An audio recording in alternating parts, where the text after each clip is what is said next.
ফয়সালা কিন্তু কবরে হবে, এটাও কিন্তু আল্লাহ জিজ্ঞাসা করতে পারে। আমার বান্দা যথেষ্ট তোদেরকে বুঝিয়েছিলাম, আমার নবী সুন্নাত রাখতে বলেছিলেন, সেই দিনও কিন্তু মনটা নরম হলো না। আজকে তুমি মাটিতে চলে এসেছো কবরের পেটে, দেখিয়ে মানে তোমার পাশে কে দাঁড়াবার আছে। ও বাবাজি আমার ভাইরা, নিঃশ্বাসটা বন্ধ হলে অন্ধকার হয়ে যাবে। মিনহা খলাকনাকুম ওয়া ফিহা নুঈদুকুম ওয়া মিনহা নুখরিজুকুম তারাতান উখরা। এই বলে যখন মাটি দিয়ে চলে আসবে, 40 কদম যখন ফিরে আসবে, আত্মীয়রা সব চলে আসবে, এলাকার মানুষেরা চলে আসবে, প্রতিবেশী মানুষেরা চলে আসবে।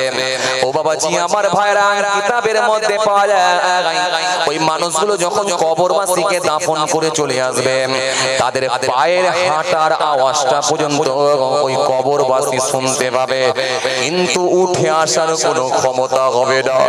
ও বাবাজি আমার ভাইরা, 40 কদম আসার সাথে সাথে আল্লাহ রাব্বুল আলামিন দুইজন ফেরেশতাকে পাঠাবেন। বিরাট আকৃতি নিয়ে দুইজন ফেরেশতা আসবে, কৃষ্ণময় কদাকর কালো আকৃতি, কালো চেহারা নিয়ে, নীল বর্ণের দুটো চোখ কপালের উপরে থাকবে।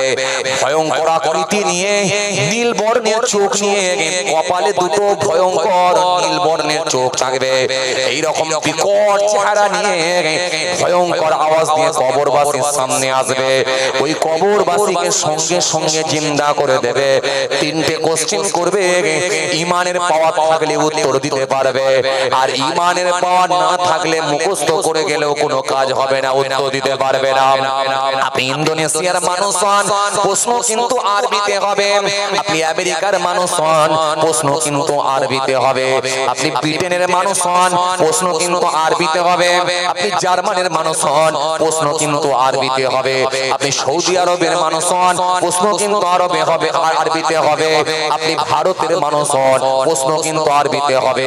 আপনি পাকিস্তানের মানুষ হন, প্রশ্ন কিন্তু আরবিতে হবে। আপনি বাংলাদেশের মানুষ হন, প্রশ্ন কিন্তু আরবিতে হবে। ওই আরবিতে 3টে প্রশ্ন করা হবে, আরবিতে 3টে প্রশ্ন করা হবে। মান রব্বুকা, তোমার রব কে বলো।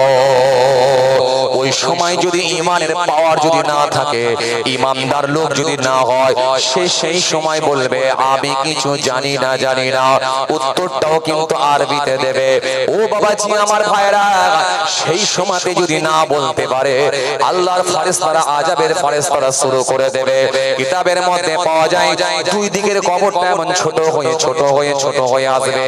তার হাড়গুলো, মাজরাগুলো, গোশতগুলো ভেঙে গুঁড়ো করে আটা করে ছেড়ে দেবে। মুহূর্তের মধ্যে আবার কবর প্রশস্ত হবে, চওড়া হবে, বড় হয়ে যাবে। আবার তাকে জিন্দা করা হবে।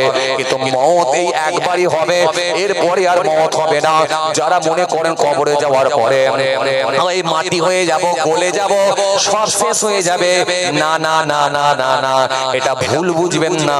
কবরে যাওয়ার পরে আযাব শুরু হয়ে যাবে। হাদিস পাকের মধ্যে রাসূলুল্লাহ বলেছেন, কারোর কবরটা হবে জান্নাতের টুকরা, আর কারোর কবরটা হবে জাহান্নামের কুণ্ড। শুধু আগুন আর আগুন, আগুন আর আগুন, আগুন আর আগুন। আর উত্তর যদি দিয়ে দিতে পারে, সে যদি বাংলা ভার্সনের মানুষ হয়, সে যদি হিন্দি ভার্সনের মানুষ হয়, সে যদি ইংরেজি ভার্সনের মানুষ হয়, যে কোনো ভাষার মানুষ হোক না কেন, তার ঈমানি পাওয়ার যদি থাকে, ঈমানদার মানুষ যদি হয়, তাকে আল্লাহ রাব্বুল আলামিন 3টে প্রশ্নেরই উত্তর বলিয়ে নেবে।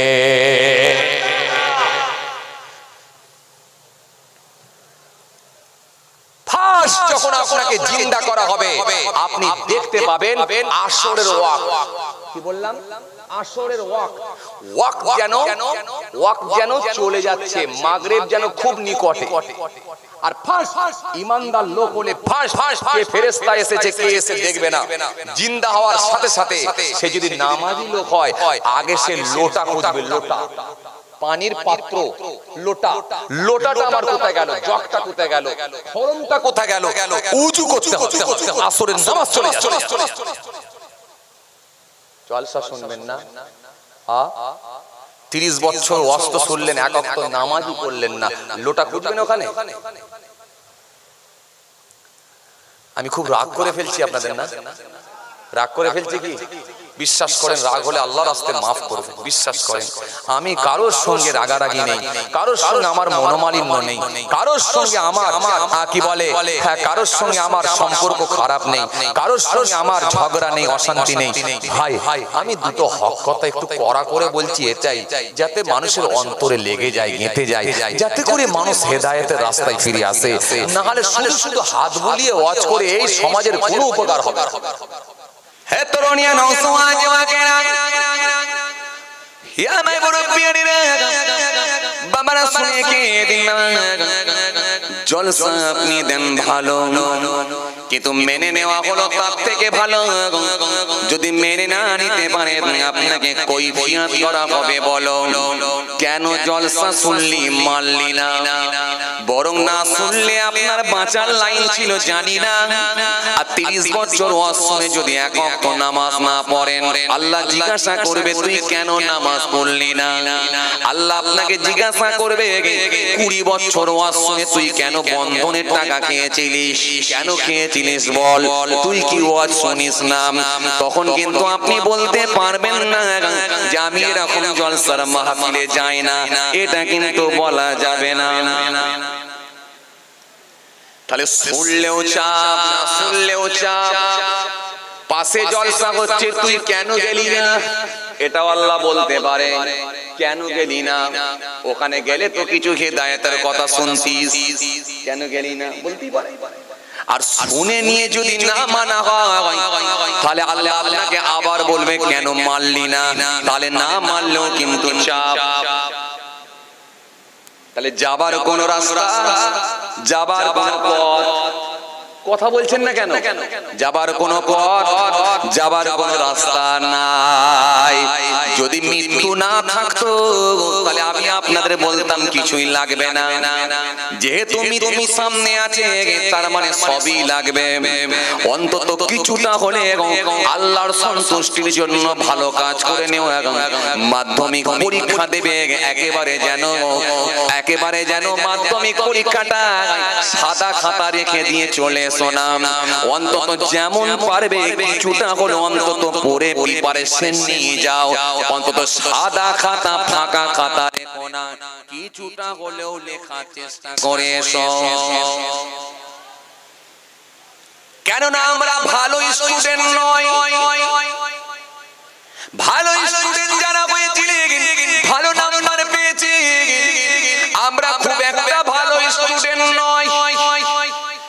কেন এই সময় ভালো স্টুডেন্ট পাওয়া মুশকিল, তার মানে এই সময়তে ভালো আল্লাহর ওলি পাওয়া মুশকিল। কেন আল্লাহর ওলি যারা হয়ে গেছেন তারা তো ভালো প্রিপারেশন নিয়েছিলেন। খাজা গরিবে নওয়াজ তুলনা হবে না বাবা।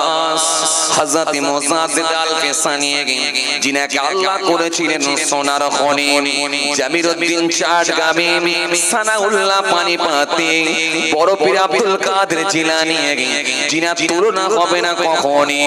ফুরফুরা শরীফের ফুরফুরা শরীফের দাদা হুজুর, যিনাকে আল্লাহ করলেন শরীয়তের খোর, অন্যায় দেখলি ভেঙে চুরমুর, তিনি হলেন আপনার আমার পীর দাদা হুজুর। এই জন্য আল্লাহ কোরআনে কারীমের মধ্যে বললেন, ইয়া আইয়ুহাল্লাযীনা আমানু তাকুল্লাহ, হে ঈমানদারেরা তোমরা আমি আল্লাহকে ভয় করো, আমি আল্লাহকে ভয় করো, আমি আল্লাহকে ভয় করো। ওয়া কুনু মা'আস সাদিকিন, আর আমার যারা মাহবুব বান্দা হয়ে গেছেন, আমার যারা ঈমানদার বান্দা হয়ে গেছেন, যারা আমার মনোনীত বান্দা হয়ে গেছেন, তাদের সঙ্গী তোমরা হয়ে যাও। এখানে তো বড় পীরের ওয়াজ আপনারা বারে বারে শুনেছেন, খাজা গরিবে নওয়াজের ওয়াজ আপনারা বারে বারে শুনেছেন, মুজাদ্দিদ আল-ফিসানির ওয়াজ আপনারা বারে বারে শুনেছেন। কিন্তু একবার বিবেককে কি প্রশ্ন করলেন না বিবেক, আর আমি এরকম অন্যায় কাজ করব না। আজকে 15 বছর সুদের খাতায় নাম তুলে রেখেছি, আজকে 20 বছর লটারির টিকিট কেটে যাচ্ছি, আজকে 10 বছর বিড়ির ব্যান্ডেল পুরো উড়িয়ে দিচ্ছি, শেষ করে দিচ্ছি, মিথ্যা কথার উপরে পণ্য বিক্রি করছি, আমানতের খেয়ানত করছি, পাল্লা পরে কম দিচ্ছি, মানুষের সঙ্গে মিথ্যা কথা বলে মানুষকে ধোঁকা দিচ্ছি। একবার কি বিবেককে কোশ্চেন করলেন? বিবেক কি আপনাকে একবারে কোশ্চেন করেছে? ও না না না না ভাই, এরকম কাজ আর করব না, কারণ জীবনে 20টা বছর অশোনা হয়ে গেল, আল্লাহ দরবারে কি মুখ দেখাবো? একবার কি নিজের বিবেককে কোশ্চেন করেছিলেন? খালি জলসা শোনা ভালো আর জলসা দেওয়া ভালো, এইটুকু আমরা শিখে রেখেছি, তাই না? লোক একটা মরে গেছে, জানাজার নামাজ পড়তে যাবে, এলাকার লোক একটা মরে গেল, জানাজায় যাবে, কে বলেছে আপনাকে জানাজায় যেতে? কে বলেছে বলেন আপনাকে জানাজায় যেতে? জানাজা তো আপনার জন্য নয়, আপনি তো বিড়িখোর, আপনি সুদখোর, আপনি মদখোর, আপনি ঘুষখোর, আপনি কি বলে মিথ্যা কথার উপরে পণ্য বিক্রি করেন, আপনি লটারি টিকিটে হাবুডুবু খাচ্ছেন, আপনি আপসের মধ্যে ঝগড়া বিবাদ লাগিয়ে রেখেছেন, আপনি কেন জানাজা পড়তে যাবেন? আগে আপনার কাজ হচ্ছে তওবা করে আল্লাহর কাছে ফিরে আসা, এটা ফার্স্ট কাজ। দ্বিতীয় নাম্বার কাজ হচ্ছে আপনাকে আল্লাহর ফরজে আইনগুলো আগে মানতে হবে। সুতরাং জোহরের নামাজ আগে, জানাজা আগে না। খুব ভালো করে বোঝেন, আসল জিনিস আমরা বুঝি না। দ্বিতীয় নাম্বারে হচ্ছে আগে আপনার জন্য জোহরের নামাজ হবে। কেন? জোহরের নামাজ যদি আপনি ছেড়ে দিয়ে জানাজায় যান কিছু হবে না, আর জোহরের নামাজ পড়ে যদি জানাজা পড়েন তাহলে 1 কেরাত পরিমাণ সওয়াব আল্লাহ দিয়ে দেবেন। জোরে বলো সুবহানাল্লাহ। মাটি দেবেন, আবার 1 কেরাত পরিমাণ সওয়াব পাবেন। 1 কেরাত মানে কতটা? একটুখানি নয়, ছোট নয়, বলা হয়েছে 1 কেরাত পরিমাণ সওয়াব মানে প্রায় উহুদ পাহাড় সমান সওয়াব আল্লাহ নেকির খাতায় দিয়ে দিতে পারে। তাহলে আপনি যদি সুদের খাতায় নাম লিখিয়ে দিয়ে যদি আপনি বলেন জানাজায় যাব, খুব একটা লাভ হবে না। লটারির টিকিট বিকেল বেলা কেটে এসে রাতের বেলা ওয়াশ শুনবো, খুব একটা লাভ হবে না। কেন? ফার্স্ট কাজ আপনার আগে তওবা করে ফিরে আসতে হবে, এটা ফার্স্ট কাজ। কারণ যেহেতু নিঃশ্বাস চলছে তার মানে এখনো তওবা করার সুযোগ আছে। নিঃশ্বাস বন্ধ হয়ে গেলে তওবা করার সুযোগ শেষ, আর তওবা কাজ হবে না, আর করতে পারবেন না।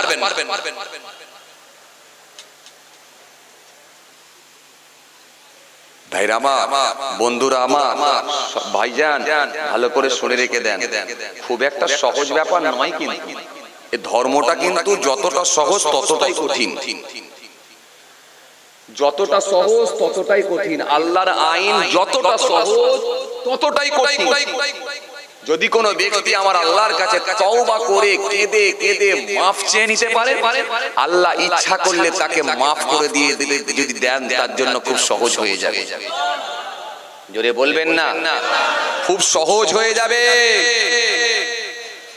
আর যদি আল্লাহ কাউকে মাফ না করেন, তার জন্য কিন্তু খুব কঠিন হয়ে যাবে। আমরা মানুষ, গুনাহ হওয়াটা স্বাভাবিক ব্যাপার। নবী আম্বিয়া সালামদের মধ্যেও ভুল হয়েছে, হয়নি যে তা না।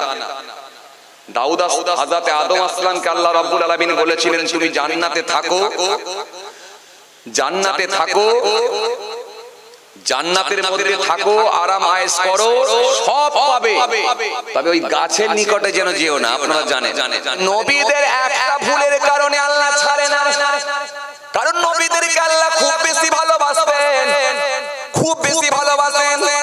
কেন? আপনাদেরকে আমি কি বলেছিলাম? কাছের মানুষ যদি খুব অন্যায় করে সেটা অন্তরে বেশি লাগে। তুই আমার বন্ধু হয়ে এই কথাটা বলতে পারলি, তুই আমার আত্মীয় হয়ে এই কথাটা বলতে পারলি, এটা অন্যজন বললে মেনে নিতাম, কিন্তু তোর মুখে এটা শোভা পায় না, তোর মুখে এটা শোভনীয় নয়। এজন্য কাছের মানুষ যদি অন্যায় করে সেটা কিন্তু বড্ড গায়ে লাগে, কথা ঠিক কিনা? নবীদেরকে আল্লাহ একটা ভুল করার জন্য আল্লাহ ছাড়ে না, ছাড়ে না তাদেরকেও কিন্তু আল্লাহর দরবারে কাঁদতে হয়েছে। আবার তারা আল্লাহর কাছে এত কান্না কেঁদেছে, আমার আল্লাহর দয়াটা অনেক বেশি, আমার আল্লাহর দয়াটা অনেক বেশি। এজন্য কোরআনে কারীমের মধ্যে 117 জায়গায় আল্লাহ শাস্তির কথা বলেছেন, 234 জায়গায় আল্লাহ ক্ষমার কথা বলেছেন।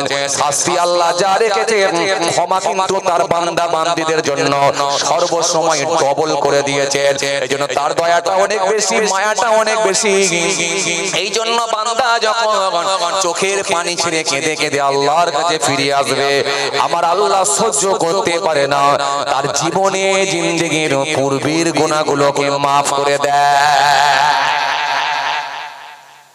তা বলে যারা সুদখোর আছে যদি বলে পাল্টাবো না, ঘুষখোর যারা আছে যদি বলে পাল্টাবো না, লটারি খোর যারা আছে তারা বলে পাল্টাবো না, ক্যারাম বোর্ড খেলায় যারা অভ্যস্ত যারা বলে পাল্টাবো না, মিথ্যা কথার উপরে পণ্য বিক্রি করার অভ্যস্ত যারা বলে পাল্টাবো না, বিকেলে চপ সিঙ্গারা সকালবেলা তেলে গরম করে রানিং কাস্টমার দেখলে ধোঁয়ায় ভরে যারা ছেড়ে দেয় বলে পাল্টাবো না। যদি তোমার এই পাল্টানো অভ্যাসটা যদি ফিরে না আসে, ধরে না ধরে না ধরে না ধরে না, কিন্তু আমার আল্লাহ যখন ধরবে তখন কিন্তু আর রাস্তা খুঁজে পাবে না। ফিরআউনকে আল্লাহ অনেক সময় দিল, পাল্টালো না, কিন্তু আল্লাহ শেষে ধরলেন আর তাকে সুযোগ দিলেন না। নমরুদের মতো টপ র্যাঙ্কের মাস্তান যার নাম হলো নমরুদ, আর এক অদ্ভুত বেঁচে ছিল 1700। নবী ইব্রাহিম বললেন চলে এসো চলে এসো চলে এসো চলে এসো, বেঁচে ছিল 1700। নবী ইব্রাহিম বললেন চলে এসো, যখন সে আসলো না আল্লাহ বললেন তোকে আর আমি ছাড়বো না। যখন সে আসলো না আল্লাহ বললেন ও ইব্রাহিম আর হবে না, পাঠাচ্ছি আমি আল্লাহ ছোট্ট মশা, এবারে করব ওকে সোজা।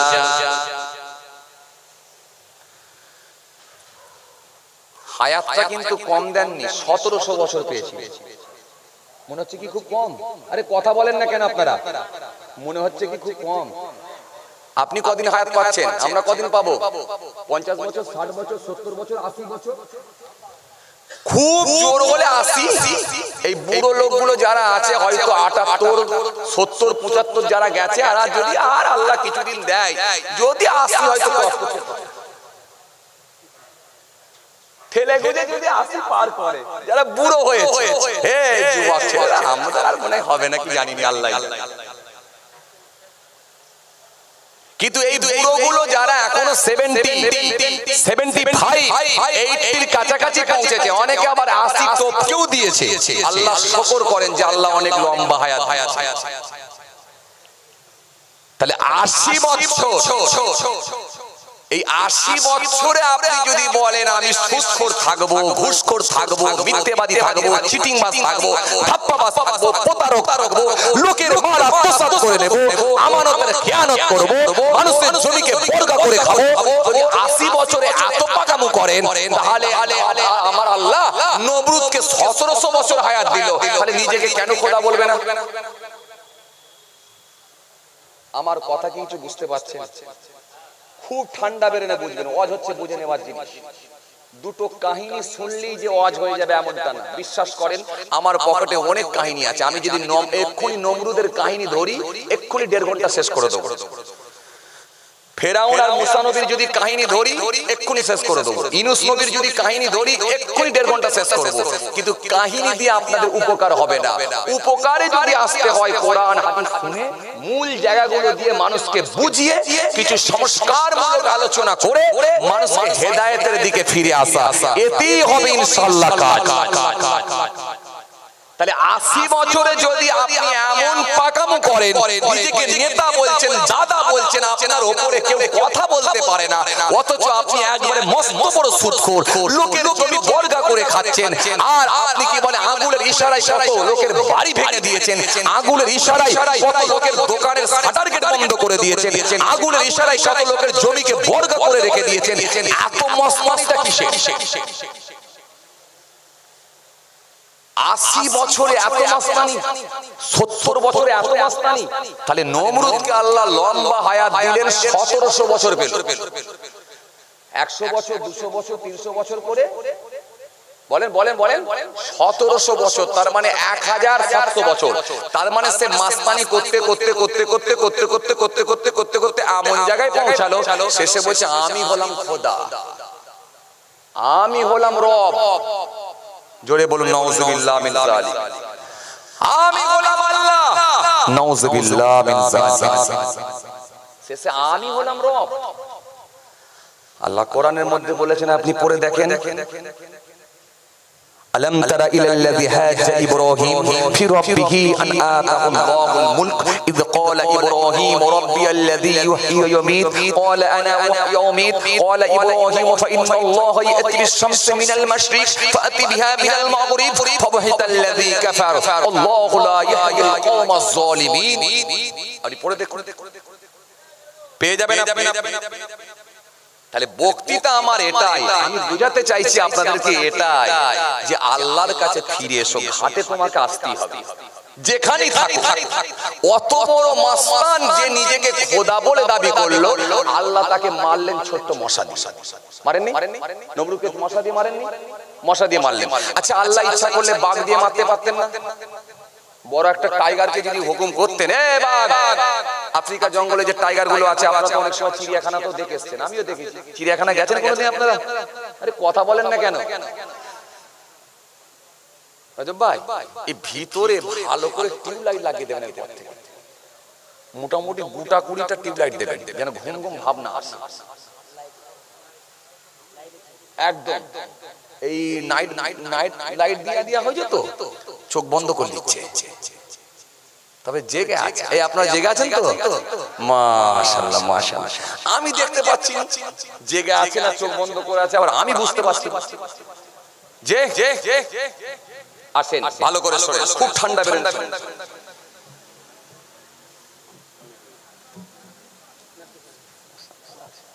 খুব ঠান্ডা বেরোন, শোনেন শোনেন শোনেন যে কথা আপনাদের বোঝাতে চাইছিলাম, খুব ভালো করে শোনেন শোনেন যে কথা বোঝাতে চাইছিলাম। তাহলে যদি আল্লাহ বাঘ দিয়ে মারতেন, ইচ্ছা করলে মারতে পারতেন তো? কথা বলে না, পারতেন তো? আল্লাহ যদি কোনো হাতিকে অর্ডার করতেন, হাতি তুই যে ওকে ছুঁড়ে করে ধরে আর ঠ্যাংটা বুকের উপরে তুলে দে, পারতেন কি পারতেন না? কথা বলেন, পারতেন তো? পারতেন তো? তাহলে আল্লাহ বাঘকে হুকুম করলেন না, সমস্ত প্রাণী বলল আল্লাহ যদি বলেন যাচ্ছি আমরা। আর তাদের ভেতরে মশা বলল আল্লাহ হুকুম দিলে আমরাও যাচ্ছি। আল্লাহ বলে শোন, অত বড় মাস্তান যে পৃথিবীর জমিনে নিজেকে দাদা বলেছিল, যে পৃথিবীর জমিনে নিজেকে খোদা বলে দাবি করেছিল, এত বড় মাস্তানকে বাঘ দিয়ে যদি মারা হয় দরকার নাই, হাতি দিয়ে মারা দরকার নাই, সিংহ দিয়ে মারা দরকার নাই। কেন? মানুষ তো এখন বেশিরভাগ সব 2 নম্বর হয়ে গেছে। এখন লোকে বলবে নমরুদ কি আর মরতরা যদি সিংহ না আসতো? কথা বলে, সিংহর সঙ্গে কি আর মানুষ পারে? বাঘ দিয়ে যদি মারতো, আপনাদের মতো কিছু মানুষ বলতো আরে নমরুদ তো সে হোক না, মানুষ তো, মানুষ কি আর বাঘের সঙ্গে পারে? ওই জন্য বাঘ এসে খেয়ে দিল। আল্লাহ বলে শোন, বাঘ লাগবে না, মানুষ, বাঘ লাগবে না, সিংহ লাগবে না, হাতি লাগবে না, হায়না লাগবে না।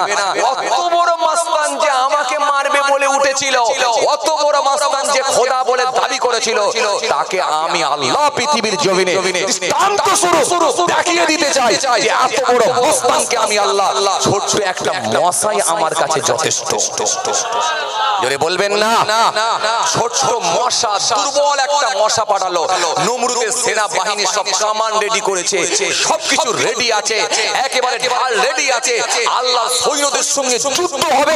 আল্লাহ বললেন মশা চলে যা। ইব্রাহিম নবী বললেন আল্লাহর সৈন্য আসছে। বলে কোন দিকে দিয়ে? বলে ওই পাহাড়ের গা দিয়ে। বো করে যখন এক ঝাঁক মশা আসছে, যাকে কামড়াচ্ছে সেই ফটাস ডুব হয়ে যাচ্ছে, তখন এরা ঢাল ফাল সব রেখে দিয়ে হাতে করে চিপকে মারবো বলে রেডি হচ্ছে। একটা বো করে মশা নাক দিয়ে ঢুকলো, মগজে পৌঁছালো, খেলা শেষ।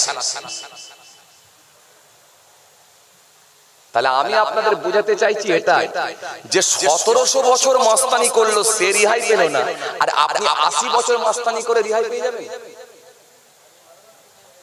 আমি এটাই বুঝাতে চাইছি। মাস্তানিটা কি? প্রথমে দিয়েছিলাম কি জলসা দেওয়া হয়েছে কেন, আর আপনারা এসেছেন কেন, এটা বলেছিলাম না? বলিনি? তাহলে আপনারা এসেছেন এই মাহফিল থেকে যাতে করে আল্লাহর ভয় ভিতরে ঢুকে যায়।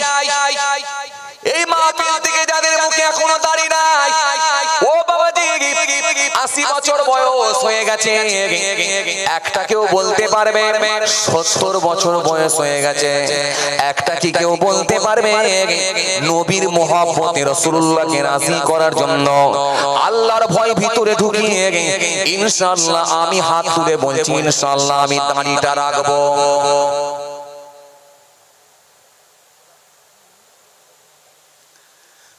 একটা পারবেন? দাড়ি কাটার লোক একটা পারবেন?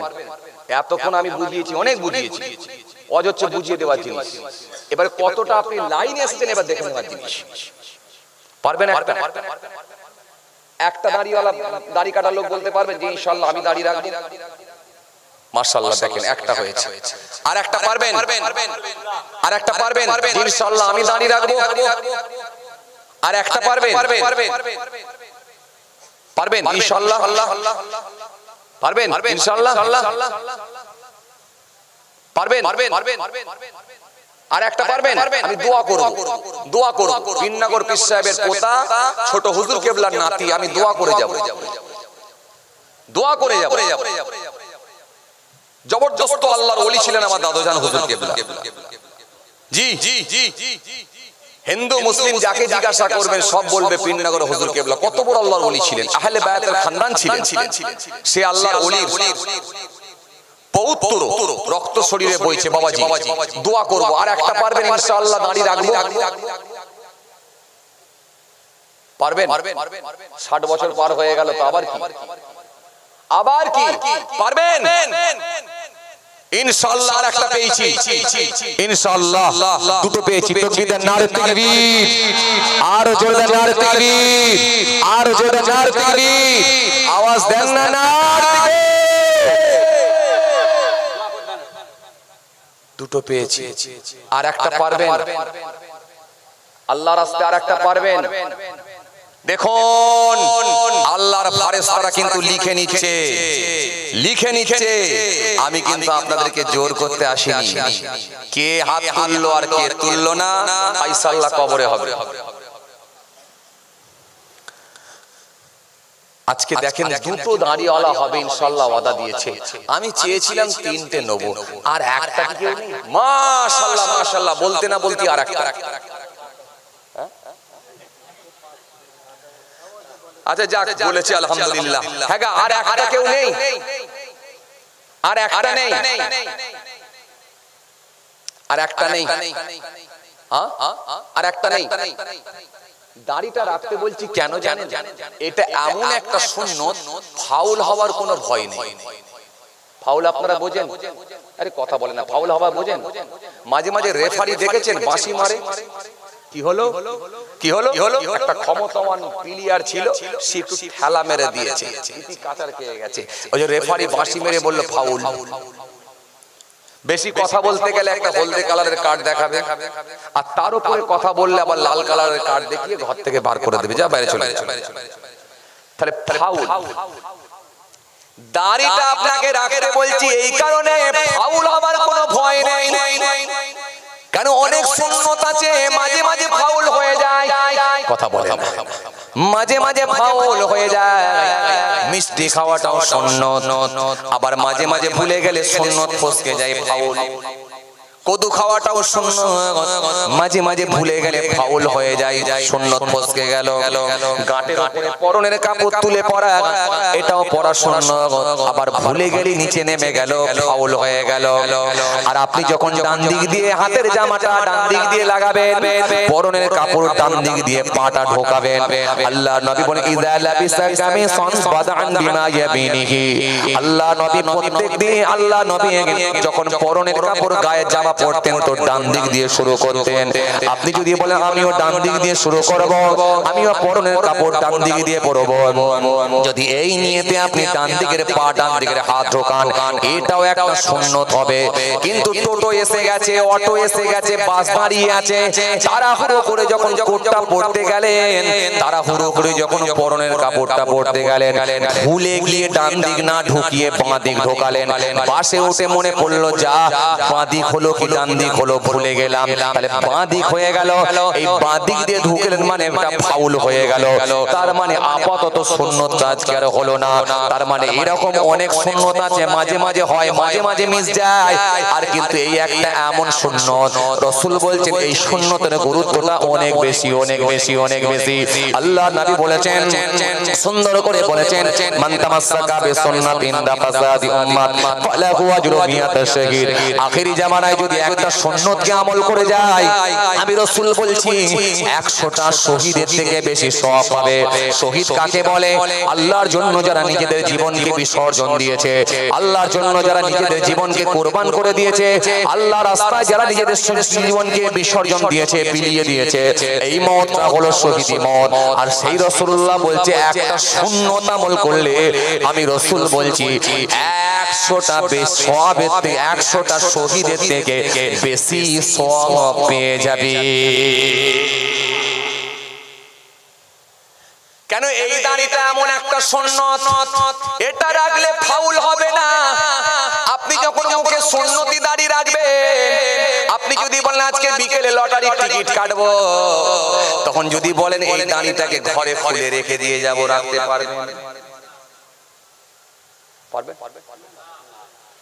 তাহলে ওই সুন্নত মাঝে মাঝে হয়, মাঝে মাঝে মিস যায়। কিন্তু এটা রাসূলুল্লাহর ভালোবাসায় যদি সুন্নত হয়ে যায়, এই সুন্নতটা মিস যাবার কোনো ভয় নয়। আর আপনি যখন লম্বা দাড়ি নিয়ে 3 দিন যখন লটারির দোকানে যাবেন, লোকে আপনাকে তাকিয়ে তাকিয়ে দেখবে। একদিন আপনার বিবেকী আপনাকে বলবে, আমি যখন দাড়িওয়ালা হয়ে গেলাম, আর আমি যখন টুপিওয়ালা হয়ে গেছি, জুম্মাও যখন ধরেছি, আর লটারি কাটবো না, নবীর সুন্নতটাও রেখেছি, আল্লাহ আজ থেকে ওয়াদা দিচ্ছি আর কাটবো না, হেদায়েতের জায়গায় ফিরে আসছি। তওবা করে যখন ফিরে চলে আসবেন, ওই সুন্নতটাই আপনাকে রাস্তা দেখিয়ে দেবে। এই জন্য আপনাকে বললাম এই সুন্নতের গুরুত্ব অনেক। একটা সুন্নত আমল করলে 100টা শহীদের থেকে বেশি সওয়াব পাবে। এই জন্য আপনাদের আমি বললাম এই সুন্নতটা রাখলে কখনো ফাউল হবার ভয় না। দুটো পেয়েছি তাহলে, আর একটা পাবো ভালোবেসে, আর একটা পাবো, আর একটা পাবো। চাচা, সবুজ কালারের টুপি পরা চাচা, একটা পাবো?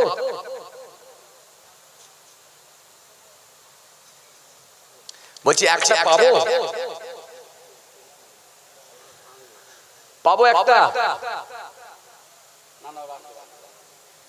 পাবো একটা?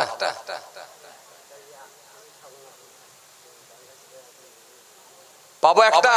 এই পাবো একটা?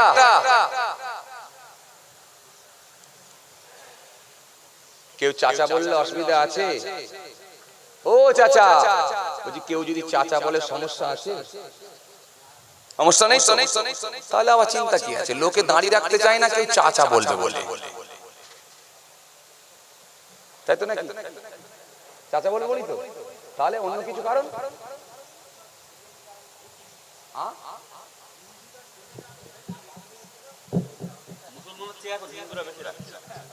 একদম কারেক্ট কথা বলেছে। আমার অমুসলমান ভাইয়েরা দাঁড়িয়ে রাখছে। গুরু নানক বলে গিয়েছিলাম, নানকজি বলে গিয়েছিলেন, যতদিন না আমাদের হাতে রাজ্য আছে, ও আমার শিষ্যরা তোমরা 5টা কাজ করবে। কে বললেন? কথা বলে না, কে বললেন? নানকজি বললেন, 1 নাম্বার হলো তোমাদের মুখেতে দাঁড়িয়ে রাখবে। 2য় নাম্বার হলো তোমাদের মাথাতে একখানা করে পাগড়ি পরবে। 3 নাম্বার, 3য় নাম্বার হলো তোমাদের হাতেতে একখানা করে বালা পরবে।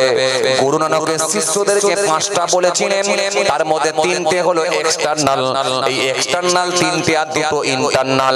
এই এক্সটার্নাল 3টের মধ্যে 1 নাম্বার দাঁড়িয়ে রাখা, 2য় নাম্বার পাগড়ি পরা, 3 নাম্বার হাতেতে বালা পরা।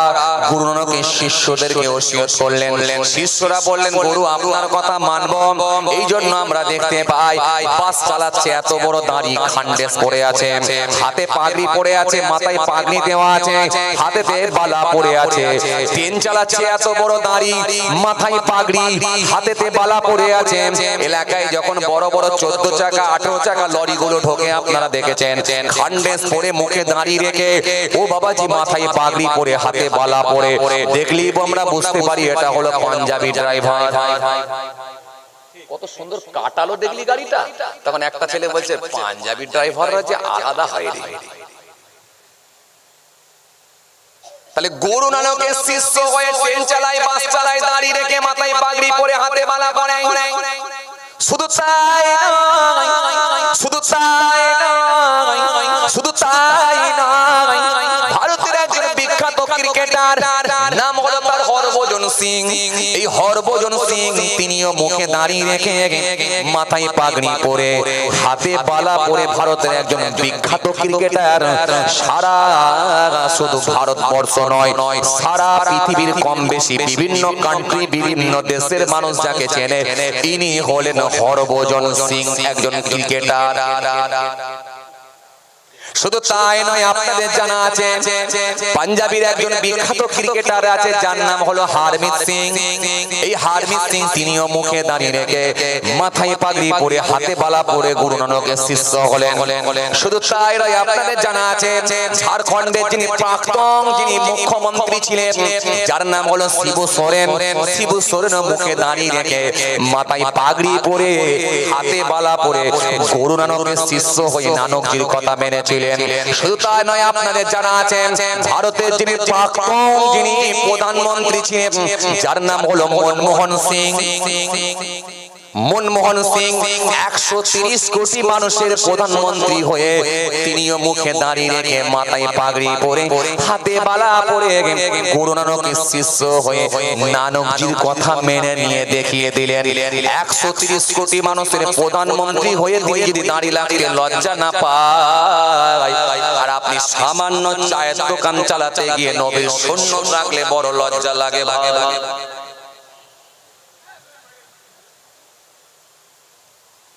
কথা কিছু বোঝা যাচ্ছে? বোঝা যাচ্ছে কথা? তাহলে তারা যদি তাদের গুরুর কথা মেনে নিতে পারে, আপনি কি নবীকে ভালোবেসে এখানে আসেননি? একটু আগে আপনারা বেশ বলেছিলেন নবীকে ভালোবেসে বলেছিলেন না, বলেননি? কথা বলেন। একটু আগে আপনারা বলেছিলেন নবীকে ভালোবেসে এসেছি, আল্লাহ আল্লাহ রাসূলকে খুশি করার জন্য এসেছি, বলেন না? ও ভাই বলুনি তুমি? আসল জায়গায় আমি ছেড়ে দিয়ে যাব, আমি ছাড়ার লোক নয় ভাই। তুমি বলেছিলে আল্লাহ আল্লাহ রাসূলকে খুশি করার জন্য আসছি বলেছিলে ভাই, তাহলে নবীকে যদি খুশি করার জন্য হয় তাহলে নবীর হুকুম তার বেলায় পিছিয়ে কেন ভাই? হ্যাঁ, রুটির দোকানে কাজ মেনে নিয়েছি, হ্যাঁ চাষের জমিতে কাজ করে মেনে নিয়েছি, চায়ের দোকানে কাজ করে মেনে নিয়েছি, কিন্তু ইমানি পাওয়ার কি তোমার থাকবে না? কে চাচা বললো, কে দাদু বললো, কে নানা বললো, ওটা ফ্যাক্ট নয়। আমি রাসূলুল্লাহর সুন্নত মেনে আল্লাহর ফরজ মেনে ইমানদার হয়ে ইমানি হালতে ইমানের সঙ্গী আমি মৃত্যু হতে চাই। একটা কেউ পারবেন, একটা কেউ পারবেন? হ্যাঁ, দাড়িটা রাখবো ইনশাআল্লাহ। পারবেন?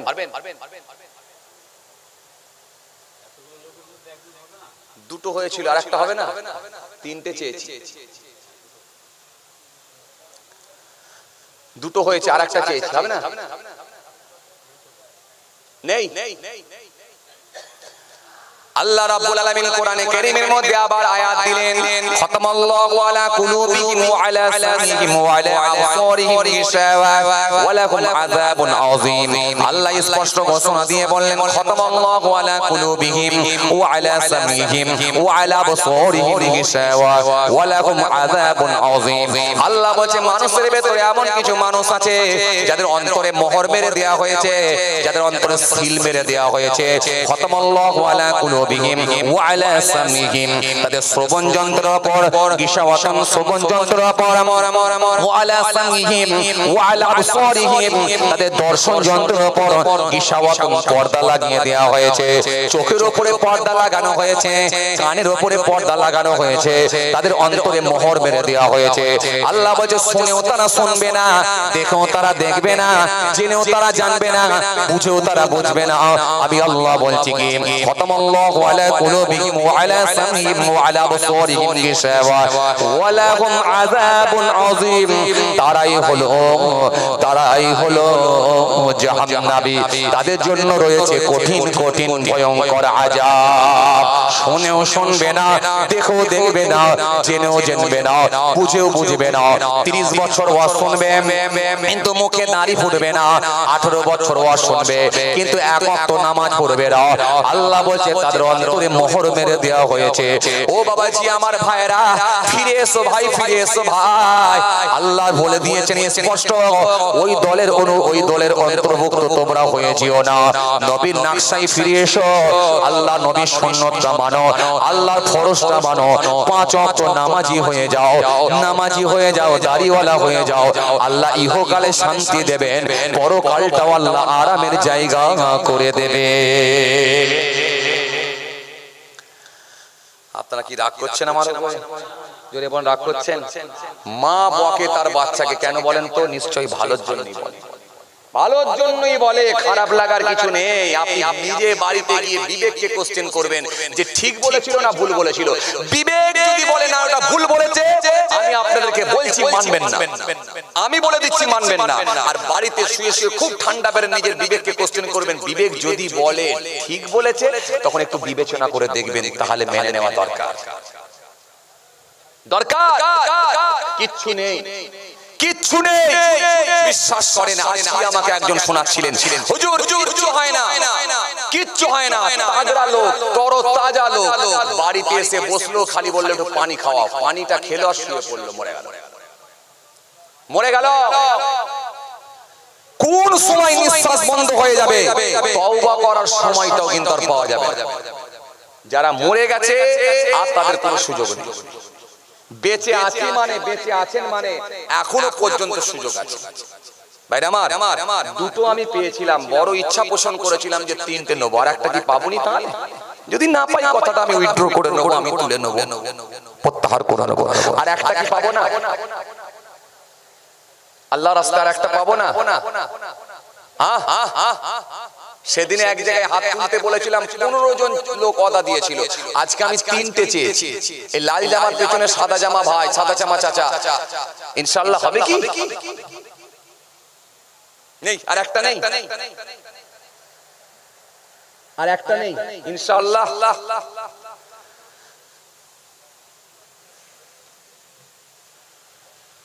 যাক ভাই, ছেড়ে দেন না, হয় ছেড়ে দেন, দরকার নেই ভাই। কি হবে মেনে, কি বলে, জোর করে মানানোর প্রয়োজন নেই। কি বলে না, দরকার নেই, ছেড়ে দেন, যথেষ্ট আমরা বুঝি ভাই, দরকার নেই।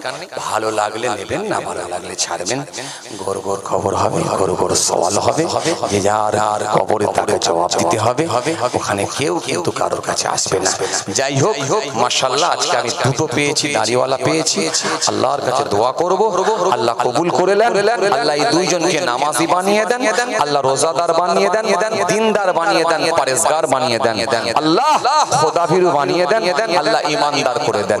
দেখেন, জলসা দেওয়া খুব সহজ, জলসা শোনা খুব সহজ, জলসা করা খুব সহজ, জলসা করা খুব সহজ, আলোচনা করা খুব সহজ, আলোচনার মাহফিল দেওয়া খুব সহজ, বসে বসে শোনা খুব সহজ, কিন্তু সেটাকে বাস্তবায়ন করা, মেনে নেওয়াটা খুব কঠিন। আল্লাহ প্রত্যেকের ভিতরের খবর, মনের খবর রাখেন। আপনি যত বড় দরবেশি চেহারা নিয়ে, যত বড় সুফি সাহেবী চেহারা নিয়ে, যত ভিতরে সুন্দর করে পকেটের মধ্যে মেসওয়াক নিয়ে, যত সুন্দর টুপি করে কাটিং করে ঘুরে বেড়ান, আপনার ভিতরের খবরটা কিন্তু আমার আল্লাহ রাখে। কথা কি বলছি বুঝতে পারছেন?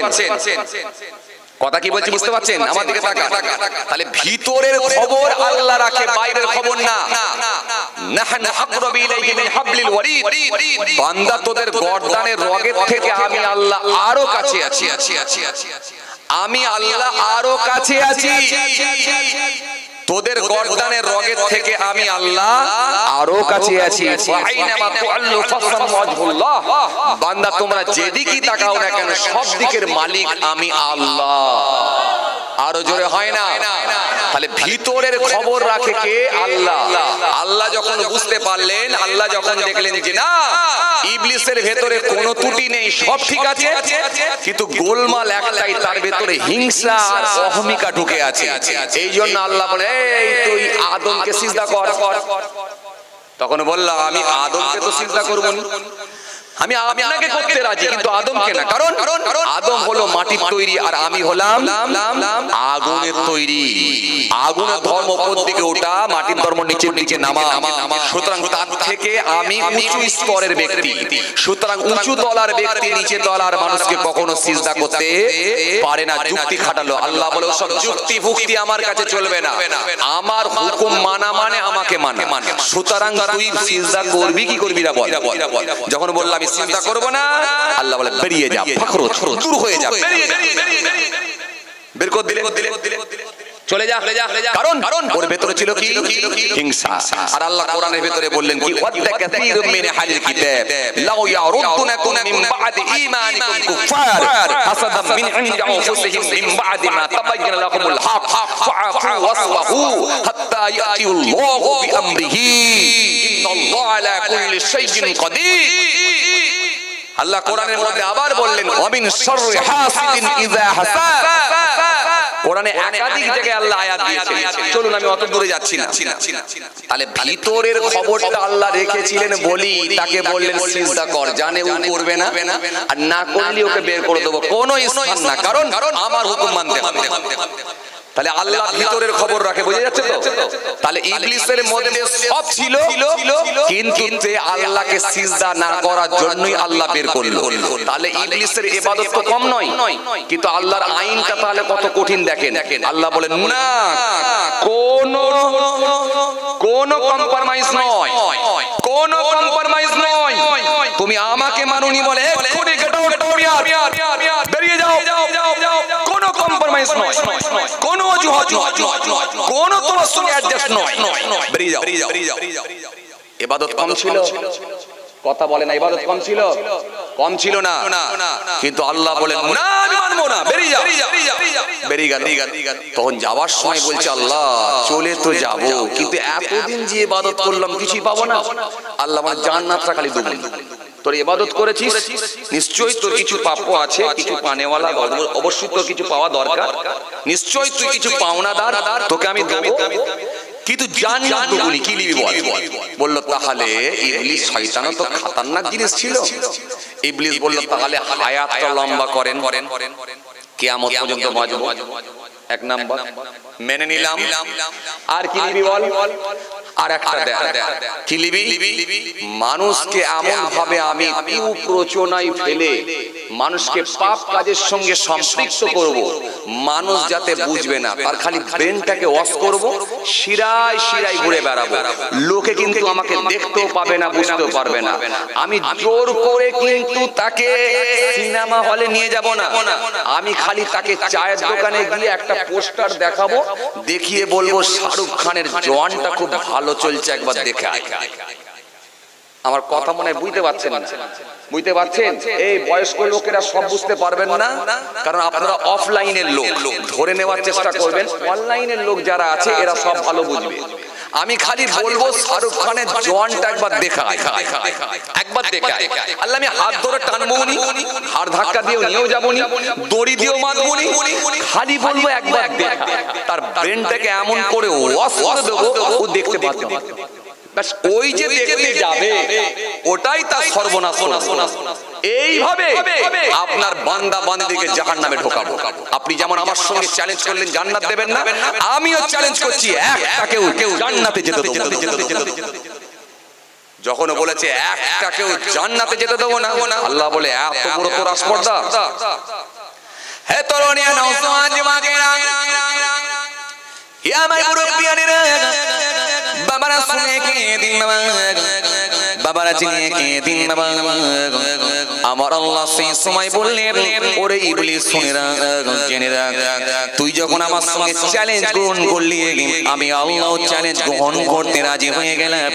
তবে একটা কথা শোন, যতই আমার বান্দা বান্দীদেরকে পাপ কাজের সঙ্গে লাগাস না কেন, যতই আমার বান্দা বান্দীদেরকে পাপ কাজের সঙ্গে সম্পৃক্ত করিস না কেন, যখন কোনো বান্দা বান্দী বুঝতে পারবে আমি এটা ভুল করেছি, ভুল করে যখন আমি আল্লাহর কাছে একবার ফিরে আসবে, সে যখন অনুতপ্ত হবে আমি আল্লাহর কাছে তওবা করবে, মাবুদ তোমার বান্দাকে তুমি ক্ষমা করো, তুমি না করলে কে করবে মাবুদ, মাবুদ তুমি না করলে কে করবে মাবুদ, তোমার বান্দা আমি আল্লাহ, তোমার বান্দা আমি আল্লাহ, ও আমার আল্লাহ আমি হলাম তোমার বান্দা, তোমার বান্দাদের কাজ হলো গুনাহ করা, আর তোমার কাজ হলো ক্ষমা করা, ও আল্লাহ তুমি মাফ করে দাও বলে আমার বান্দা যখন চোখের পানি ছেড়ে একবার কেঁদে তওবা করবে, আমি আল্লাহ আমার ইজ্জতের কসম করে বলি তার জিন্দেগীর গুনাহকে মাফ করে দিয়ে আমার দয়ার জান্নাত দিয়ে দেব।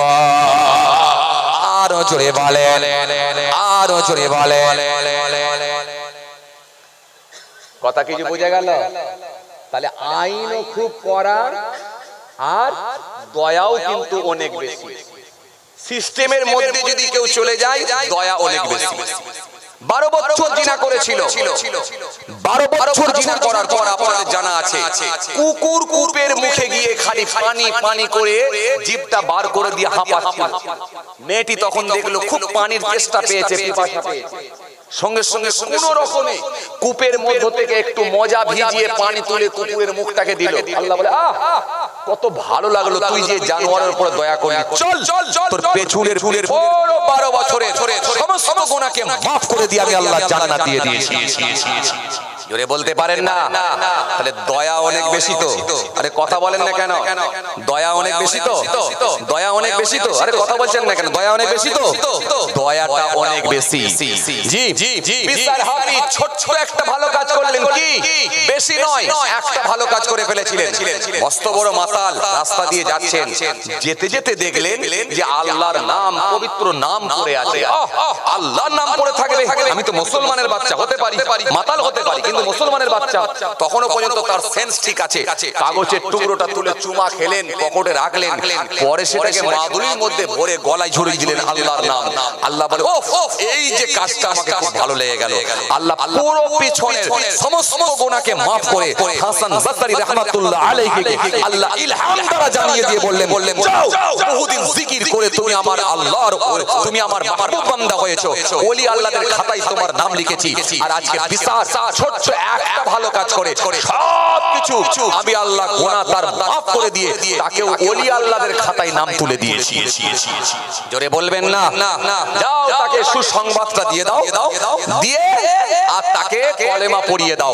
সেই বিশাল হাফি রহমাতুল্লাহ আলাইহি সারাটা জীবন যতদিন বেঁচে ছিলেন খালি পায়ে ঘুরলেন। আল্লাহর নাম যদি কোনোদিন পড়ে থাকে, সেই বিশাল রহমাতুল্লাহ আলাইহি এত বড় আল্লাহর ওলি হয়ে গিয়েছিলেন, জীবনে কোনোদিন আর অন্যায় কাজ না করার জন্য একদম সব গুনাহকে আল্লাহ মাফ করে আল্লাহ তিনাকে জান্নাতি বানিয়ে দিয়েছিলেন। তাহলে আইনও খুব কড়া আর দয়াও অনেক বেশি, এটা আপনাকে মনে রাখতে হবে। তা বলে এটা ভাববেন না যে 20 বছর আমি ওয়াজ শুনবো আর এখনো পর্যন্ত লটারির টিকিট কারখানায় নাম রাখবো, আমি পরে মাফ চেয়ে নেব, এটা ভাববেন না। কারণ আপনার মনে এসে মানে এখনই মাফ চেয়ে ফিরে আসতে হবে আর তওবা করে প্রতিশ্রুতি দিয়ে ফিরে আসতে হবে। যদি ফিরে আসতে পারেন তবে কাজ, আর না হলে আপনি জলসার খাতাতেও নাম থাকবে, ওয়াজও শুনবেন, আবার মিথ্যার খাতাতেও নাম থাকবে, জলসার খাতাতেও নাম থাকবে, আবার লটারির টিকিট কারখানাতেও নাম থাকবে, জলসাও শুনবেন, আবার ব্যবসাতে লোককেও ঠকাবেন, সবই একসঙ্গে চালাবেন, কোনো রকমে হবে না। এজন্য আপনাকে ফিরে এসে লাইনটা কিন্তু ধরে নিতে হবে, এটাই হচ্ছে ব্যাপার। হে তরুণিয়া নওজওয়ান জামাকেরা,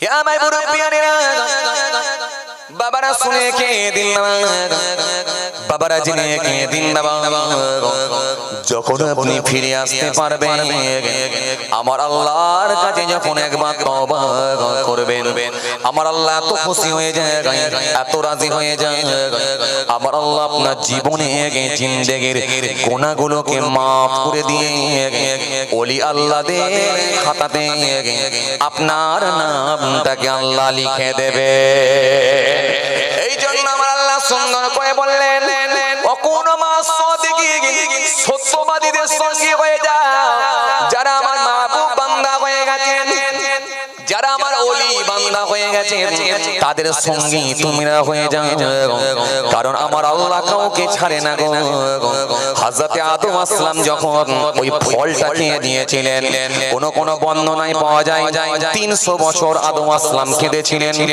কোন বর্ণনায় পাওয়া যায় আমার আল্লাহ তাকে maaf করেন না 350 বছর কাঁদার পরে আল্লাহ তাকে maaf করেছিলেন হযরত হাওয়া আসলামকে আলাদা জায়গায় করে দিলেন আদম আসলামকে আলাদা জায়গায় করে দিলেন দুজনের মধ্যে বিচ্ছিন্ন হয়ে গেল আদম আসলাম ছটছট করে কাঁদতে লেগেছিলেন বেহেশতের পোশাক আল্লাহ খুলে দিয়েছিলেন আদম আসলাম কাঁদতে লেগেছিলেন এত কান্না কেঁদেছিলেন এত কান্না কেঁদেছিলেন কোন বর্ণনায় পাওয়া যায় 350 বছর কাঁদতে হয়েছিল একদিন দুদিন তিন দিন নয় 350 বছর ছেলে খেলা কথা নয় পারবে কেউ 350 বছর কাঁদতে পারবে একটা জিনিস জেনে রাখবেন যে যাকে যত ভালোবাসে সে যদি কোনো অন্যায় করে এই অন্যায়টা কিন্তু মেনে নেওয়া যায় না কথা ঠিক কি না ভুল বলেন কথা বুঝতে পারছেন কারণ আপনি অন্যায় করেছেন ভুল হতে পারে কিন্তু এত ভালোবাসার পরে আপনি আমার কাছের লোক হওয়ার পরে কাছের মানুষ হওয়ার পরে আপনি আমার আত্মীয় হওয়ার পরে এই ক্ষতিটা আমার করলেন এটা অন্তরে বেশি দুঃখ লাগবে কি লাগবে না আরে কথা বলছেন না কেন লাগবে কি লাগবে না আল্লাহ বললেন তুমি আমার নবী তোমাকে আমি বানালাম তোমাকে কি মর্যাদা দিলাম তোমাকে আমি আল্লাহ নিজে বললাম ওই গাছের কাছে যাবে না তারপরও গেলে এই এত কাছের হওয়ার জন্য আল্লাহ বলে শাস্তি তোমাকে বেশি দেবো 350 বছর কাঁদো 350 বছর কাঁদতে হলো শেষে নবী মুহাম্মদ সাল্লাল্লাহু আলাইহি ওয়াসাল্লামের ওসিলা দিয়ে দোয়া চাওয়ার জন্যই আল্লাহ তিনাকে ক্ষমা করে দিয়েছিলেন দেখুন আল্লাহ ছাড়ে না আপনি দেখুন ইউনূস নবী ছোট্ট একটা ভুল করার জন্য ইউনূস নবী তার কওমের মানুষদেরকে বোঝাতে গিয়ে যখন তারা বুঝলো না ইউনূস নবী দেশ ছেড়ে চলে যাচ্ছেন দেশ ছেড়ে চলে যাওয়ার জন্য আল্লাহর কাছে পারমিশন না নেওয়ার জন্য তাকে মাছের পেটে যেতে হয়েছে শুনেননি আপনারা ছোট্ট একটা ভুল কিন্তু মাছের পেটে যেও কিন্তু আল্লাহ বলে মাছকে বলে গিলে নিবি পেটের মধ্যে এমন একটা জায়গা দিবি যাতে করে তার দমের না কোনো কষ্ট হয় আর যাতে করে তাকে গিলে নিয়ে কিন্তু মনে রাখ তাকে কিন্তু আলাদা জায়গায় রাখবি কারণ সে আমার নবী ইউনূস নবী মাছের পেটে গিয়ে তাসবিহ পড়েছিলেন কিতাবের মধ্যে পাওয়া যায় প্রায় 40 দিন ওই মাছটা হা করেছিল মুখটা খুলে রেখেছিল যাতে করে ইউনূস নবীর দমের শ্বাস-প্রশ্বাসের কোনো কষ্ট না হয় তাহলে বলেন নবীদেরকেও তো আল্লাহ ছাড়েননি ছেড়েছেন এই কথা বলেন না ছেড়েছেন এই 40 দিন পরে ইউনূস আসলাম এত তাসবিহ পড়ছে আমার আল্লাহ খুশি হয়ে গিয়ে রাজি হয়ে গিয়ে আমার আল্লাহ রাজি হয়ে গিয়ে সন্তুষ্ট হয়ে গিয়ে সেই ইউনূস নবীকে আল্লাহ ছেড়ে দিলেন যাও মাছকে হুকুম করলেন যাও ইউনূস নবীকে এবারে সাইডে নিয়ে গিয়ে গিলে ভেতর থেকে বের করে দাও সঙ্গে সঙ্গে মাছটি বমি করার নাই ইউনূস নবীকে বের করে দিয়েছিল সেই ইউনূস নবীকে আল্লাহ ক্ষমা করে দিয়েছিলেন ইউনূস নবী তওবা করেছিলেন আল্লাহর কাছে কেঁদেছিলেন একটা ভুল করার জন্য মাছের পেটে যেতে এবার আপনি আমি আমাদের ভুলগুলো এবার বার করেন খুঁজে বার করেন এই খুঁজে বার করেন কেন খুঁজে বার করেন এমন লোক আছে বাসেতে পকেট মারি করছে কথা বলেন না কেন চাপ কথা বলেন না কেন পকেট মার লোক আছে না নাই? বাসাতে পকেট মারি করছে এমন লোক আছে। বাড়িতে এসে বন্ধন করছে, সুদের খাতায় নাম আছে। বিকেল বেলা লটারি টিকিট কারখানায় নাম আছে। সকাল বেলায় মাছ বিক্রি করতে গিয়ে টাটকা মাছের রক্ত নিয়ে বেলা 12টার সময় পচা মাছের উপরে লাগিয়ে দিয়ে বিক্রি করছে। আরে কথা বলেন না কেন? কথা বলতে হবে তো। বিক্রি করছে, একটা জমিকে 3 বার করে বিক্রি করছে। এর কাছে কিছু বায়না নিয়ে আল্লাহর কসম বলছি সোমবারে রেজিস্ট্রি হবে বলে চালাচ্ছে। কথা বলতে হবে তো। আচ্ছা মুশকিল, কথা বলছেন না কেন? হবে। তাহলে একটা জমিকে 3 বার করে বিক্রি করছে, এর কাছে কিছু বায়না, একে আড়াল করে ঘুরে বেড়াচ্ছে। ওর কাছে কিছু বায়না, ওকে আড়াল করে ঘুরে বেড়াচ্ছে। আর মাঝে মাঝে খালি আল্লাহর কসম বলছি ওই দিনে রেজিস্ট্রি হবে বলে চালাচ্ছে। এই লোক আছে না নাই? আছে। আচ্ছা এর পরে আপনি বলেন তো, আল্লাহ কি মাছের পেটে পাঠিয়েছে? তাকে পাঠায় না। আল্লাহ কি তাকে কাঁদাচ্ছে? কাঁদায় না। তার জমিতেও দেখেন আল্লাহ রহমতের পানি দিচ্ছে। তার জমিতেও দেখেন আপনি কি বলে আলু হচ্ছে। তার জমিতেও দেখেন ধান হচ্ছে। তার জমিতেও দেখেন সবজি হচ্ছে।